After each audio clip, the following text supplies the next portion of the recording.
¿Me dicen si la pueden ver sin problema?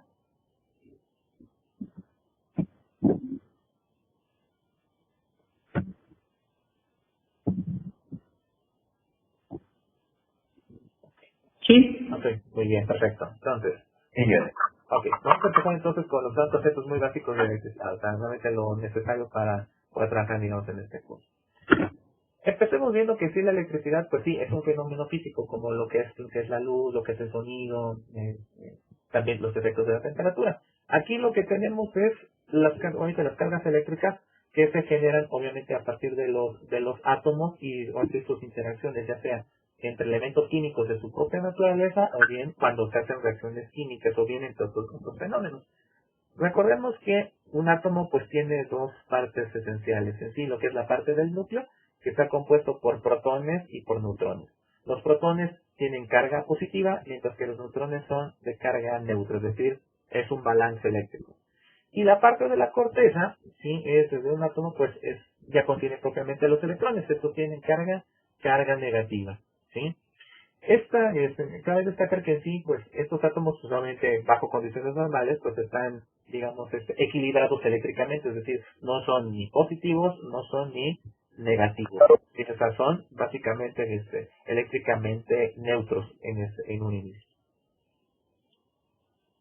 Así, la idea es que ahora sí los átomos se conserven precisamente balanceados eléctricamente, es decir, no tengan ni mayor número de protones ni tampoco de neutrones. Pero ¿qué pasa? Hay muchos efectos en la naturaleza que también afectan precisamente esta estructura. Puede ser que en algunos casos algunos ganen electrones, ¿sí? Entonces al tener más electrones este átomo se vuelve eléctricamente negativo, ¿sí? Entonces a esto se les llama aniones o simplemente átomos negativos.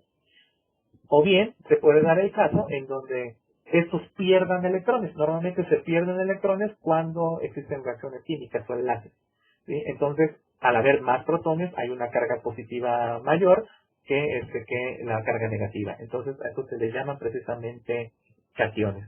Así sea la presencia de una sola carga eléctrica, de una o de la otra, aquí el efecto con una carga es precisamente esto se provoca. De ahí que la atracción propiamente de electricidad, o propiamente la interacción entre uno y otro, es mucho más fuerte que la gravedad misma, más como razón principal. Entre cargas eléctricas, o ya sea propiamente entre aniones y cationes, existen los efectos de atracción y de repulsión. Eso actúa bajo la misma idea que los imanes. Recordemos, cuando hay polos opuestos, ¿qué es lo que pasa? Se atraen. Exactamente. Mientras que si son polos iguales, ¿qué pasa? Se repelen. ¿Sí? Entonces ahí no importa si las cargas son positivas las dos o negativas las dos, como son de la misma carga, se van a repeler, ¿sí? Mientras que evidentemente cuando hay elementos opuestos, evidentemente pues va a haber elementos de atracción, ¿sí? A estas fuerzas, ¿sí?, que existen ya sean de una o de la otra, es nosotros lo que le llamamos fuerza eléctrica, ¿sí? Entre más grande, llamémoslo así, sean estas cargas, pues las fuerzas eléctricas de atracción o de repulsión son más grandes. ¿Alguna pregunta hasta aquí? No, ya. Muy bien, perfecto. Continúo. Ahora, la naturaleza de los aniones y los cationes en sí es volver a balancearse. Pero, obviamente, ya sea que se balanceen de manera natural, o bien que los estemos forzando a ese balance y desbalance. Entonces, cuando encontramos elementos precisamente en donde, ahora sí, se quitan y se ponen electrones, estamos, ahora sí, generando un flujo de electrones, como lo ven en este GIF, que es a lo que nosotros llamamos corriente eléctrica, ¿sí? La corriente eléctrica sí es este efecto de balance y desbalance entre aniones y cationes, ¿sí?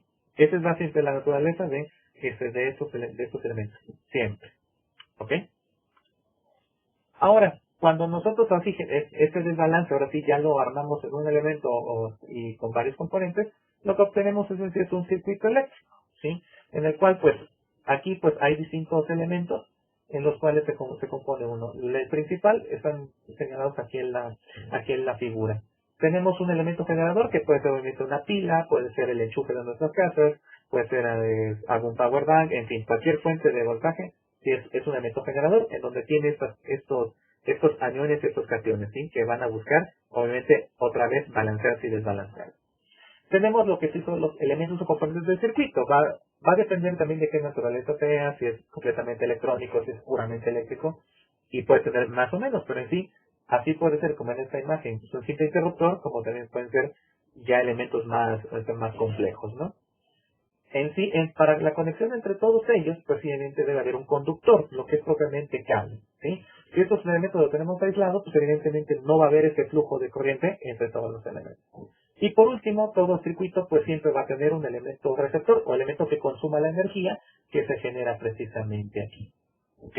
Entonces, esos son, a grandes rasgos, los componentes de cualquier circuito eléctrico que se respete. Ahora, en sí, precisamente para que exista este flujo, pues sí, todos los elementos tienen que estar conectados. Como ustedes lo pueden ver digamos, también en este GIF, aquí por ejemplo tenemos solamente un generador, una batería, tenemos en este caso una luz y en este caso un interruptor. Entonces, como vemos aquí, cuando el interruptor se cierra, pues hay ese flujo precisamente de electrones, ¿sí? Entonces que permite encender este elemento. Cuando esto se cierra, estamos hablando de un circuito cerrado. Pero si interrumpimos ahora sí en algún punto del circuito, por ejemplo, cuando se abre, ese flujo se interrumpe, entonces ya no hay flujo de corriente eléctrica. Entonces a esos circuitos se llaman circuitos abiertos, ¿sí? Obviamente aquí porque está con el interruptor, ¿no? Pero igual, ya sea si yo de manera corto deliberadamente el cable en alguna sección, quito la batería o bien quito el elemento de restricción, o sea, en cualquier punto que se interrumpa el flujo, ya no va a haber corriente eléctrica como tal, ¿ok? ¿Alguna pregunta hasta aquí? No. Bien, pues perfecto.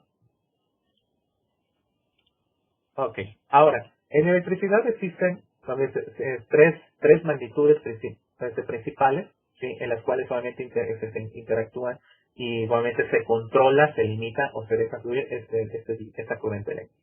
La primera y la más básica, lo que vimos precisamente con este flujo de electrones, se llama corriente, ¿sí? O bien intensidad de corriente. Este va a ser el total de cargas eléctricas que tenemos precisamente en nuestras baterías o nuestros generadores, ¿sí? Aquí es toda esta energía, es energía total, ¿sí? Que va a ser distribuida por por todos los componentes del circuito. Las unidades en las cuales se expresa la intensidad de corriente son en amperes o en amperios, ¿sí? Ahora, este flujo de corriente por sí solo no se mueve.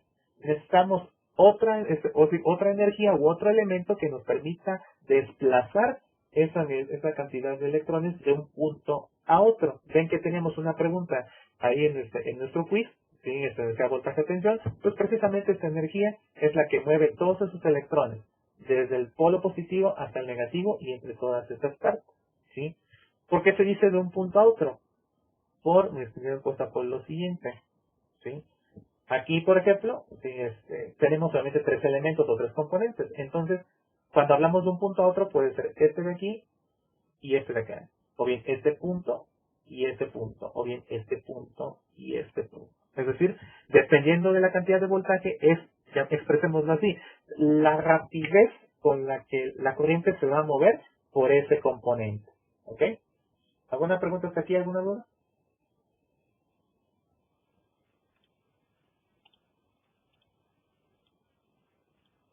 Ok, ¿sí me doy a entender? Perfecto. Okay.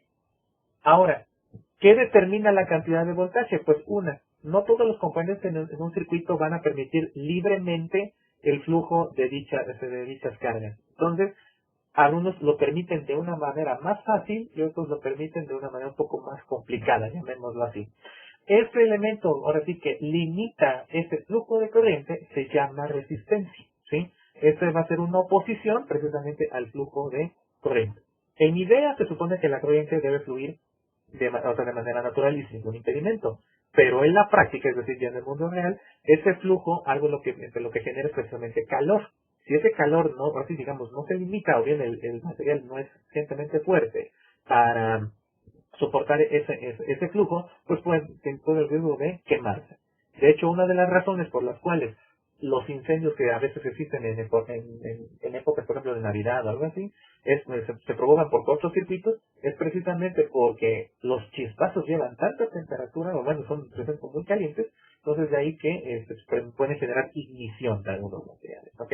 Las unidades para lo que se mide la resistencia eléctrica son los ohms, o bien los ohms, ¿ok?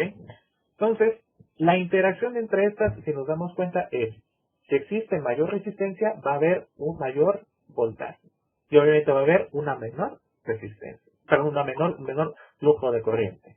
Ahora, para entender esto de manera más sencilla, pues la relación se expresa de la siguiente manera. Si no existe noción de manera esférica, pues existen los memes, ¿verdad? Entonces, ¿qué vemos aquí? Vemos aquí que tenemos, en este caso, un flujo de corriente, perdón, aquí, ¿sí? En donde pues una está tratando de pasar de un punto a otro. ¿Estamos de acuerdo? O sea, el punto aquí y el punto de acá. ¿Quién lo está empujando? Pues exactamente lo que es el voltaje, ¿no? Pero ahora, aquí, ¿quién le está impidiendo que la corriente fluya libremente? Pues precisamente la resistencia, ¿sí? Entre más apriete aquí el nudo, aquí este elemento trolero, pues vamos a dar cuenta que, pues evidentemente, a la corriente le va a costar mucho más trabajo fluir de un punto a otro. Es decir, aquí va a requerir más fuerza o más voltaje para desplazar ese monto de corriente. Si por ejemplo, aflojara un poquito este nudo, aquí lo que es el voltaje, pues no va a requerir tanto esfuerzo, ¿verdad? ¿Sí? Entonces, esa interacción entre voltaje, corriente y resistencia se expresa de manera gráfica de esta forma, ¿ok? ¿Sí me doy a entender? Sí. Muy bien, perfecto. Ahora, esta relación, ya expresando precisamente en cuestiones puramente ya matemáticas, se conoce como ley de Ohm, es decir, lo que es la relación propia entre, ahora sí, estas tres variables principales, ¿sí? De hecho, de manera matemática, pues es una expresión muy sencilla, sí, que es igual, intensidad de corriente es igual, o el flujo de corriente es igual, al voltaje en un punto sobre la resistencia que presenta dicho elemento, ¿sí? O bien de manera gráfica, expresado en lo que es el triángulo de la ley de Ohm, ¿sí? Que se dan cuenta que esto está dividido en diferentes secciones, ¿sí? Aquí, obviamente, lo que es la lectura del triángulo de la ley de Ohm se hace de la siguiente manera. Si ustedes quieren averiguar a qué equivale el voltaje, simplemente es cosa de tapar y se dan cuenta de lo que es voltaje es igual a corriente por resistencia. Vuelvo aquí, si ustedes tapan, por ejemplo, el vértice del voltaje, se dan cuenta que I y R están juntos, ¿cierto?